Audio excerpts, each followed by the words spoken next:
បាទសួស្តីបងប្អូនអរគ្នាថ្ងៃនេះដោយសារបងប្អូនគាត់ឆ្លាតសួរច្រើនហើយនឹងគាត់ខមមិនសួរច្រើនដែរតើតើនឹងមេមន់ណាបាទមេមន់យកធ្វើពូជហើយនឹងមន់សាច់បាទឥឡូវខ្ញុំសូមបញ្ជាក់នៅក្នុងវីដេអូអស់ហើយណាដោយសារមន់ខ្ញុំអត់មានទេខ្ញុំលក់អស់ហើយមេដែលគាត់វ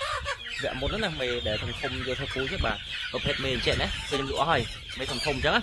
ខ្ញុំសល់ថាជាប្រហែលទេបញ្ជូនទៅខ្ញុំទុកខ្ញុំអត់លក់ទេប៉ុន្តែខ្ញុំលក់ប្រភេទពួកនេះណាពួកនេះ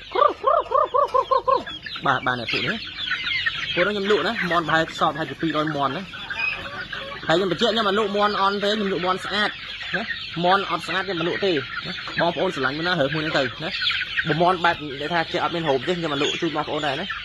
មន់នេះក៏ខ្ញុំអត់លក់ដែរព្រោះយើងដឹងហើយមន់ក្នុង100 200វាមិនមានស្អាតទាំងអស់ទេណាវាមានមន់ណាស្អាតអាខ្លះទៅក៏អត់ទៅស្អាតខ្លះទៅ